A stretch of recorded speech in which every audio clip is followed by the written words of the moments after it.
So, you've made it this far. In the name of your father, cease this foolishness! Not while there's a breath in my body. Hey everyone, this is the Autark of Flame. And I'm Krazer, and this is the first match of round 2. For the greatest video game character. Now, I guess the first thing you'll notice is we have moved to a new location, and maybe my basement, but you know. Yeah. A lot of you were complaining about the lighting, and yeah, we agree. Some of the episodes were pretty terrible. Hopefully, this fixes the problem. Oh yeah. So now let's get this started. Our first match is Alucard from the Castlevania series and Vergil from Devil May Cry 3. All right. So I guess we should get started as usual with personality and backstory. So I'm definitely gonna stick to Vergil on this one. They both, although you know, they both have pretty similar backstories. They're both half human, half vampire in Alucard's case, and demon in Vergil's case. But they're both hybrids, which makes their backstories a little bit difficult to judge, I would say. Yeah. Now, but I guess for backstory, are we counting events of the game, or? Well, I guess everything that's happened beforehand. So in Vergil's case, I would say that there is quite a bit of backstory there because it's mainly explained in the game. But in Alucard's case, all you know about him is that humans killed his mother and his father's Dracula. And yet he's got all this power and he wants to use it to, of all things, stop Dracula, save the world. He could easily conquer it, but... Let's move into personality, and I agree. I think that's actually a really strong part of Alucard's personality, in that his father might be, I guess, the root of all evil within his game, and he's the most powerful guy there and everything, but he's going to fight against him no matter what the odds are. So what about Vergil? Vergil would be the exact opposite of Alucard. His father is not the root of all evil, despite he's the demon. He's the most powerful demon within the story. However, when he died, basically his two sons took over his legacy. Dante, as we all know, is the protagonist, the good guy. Vergil took the other side of things, but he's not evil for the sake of being evil, but we know he's evil because both their mothers, because they're twins, their mother died. So Dante goes about rejecting his the demon side of him, because he thinks by doing this it'll kind of get over the fact that he wasn't able to protect his mother when he was 8. While Vergil does the opposite. He tries to become get more demonic power in order to protect anyone in case like such an event would happen again, sort of as retribution.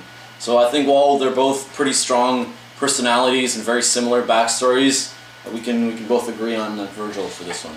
Oh yeah, I like Alucard's sort of idea about. They are both very different. Like Alucard, like using his powers to, I guess, pretty much polar opposites in this case, because each of their fathers side with a different side of good or evil, and the sons side with the opposite side. It's pretty damn similar. So you want to maybe call this one a tie? Yeah, let's call it a tie. Let's go with a tie this one. So half a point to both of them. Now moving on to character achievements. Yes. This one, no question, is a tie. I also agree. I gotta put this one down as a tie. Alucard saved the world multiple times, but Vergil actually succeeded in his goal in opening the Demon Gate, rising the Great Tower, the Temeni Guru. Probably pronounced that all wrong, but still, I'm sure most of you get the picture. He was a successful villain, unlike most. So, successful villain, very successful hero. I think that balances out. Oh yeah. Now, again, Alucard, his whole achievements involve him just defeating his father, who, as we established in round 1, has Death as his bitch. So that's definitely no small feat, considering Death is just a regular boss and Dracula is the big boss. So if Alucard can do all that, and if he's got all this power, and as I established in backstory, how he's got all this power and yet, well, fights for the good side, you know, I think that's pretty strong. It is. But then again, Vergil's side is pretty big too.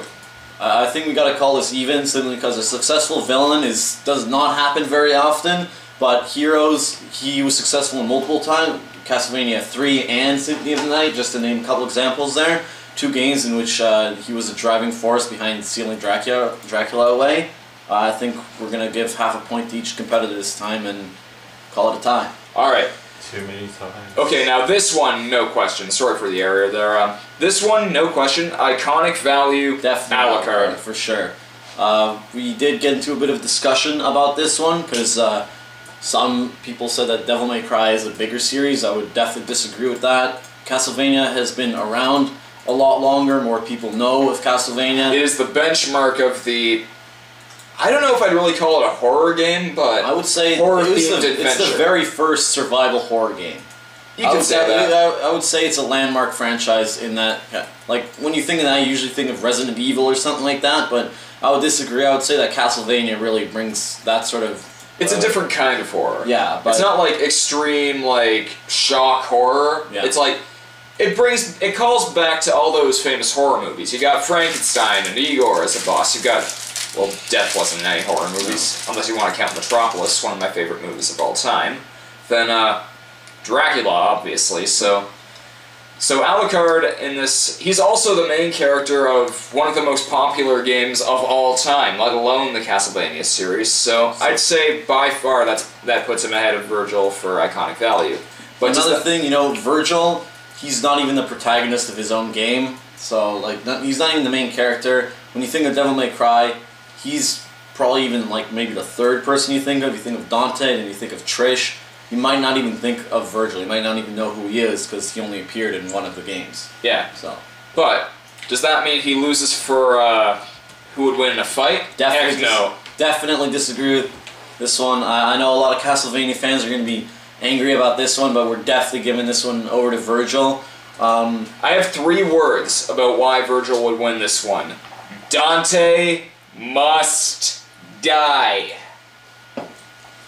Vergil, think it over.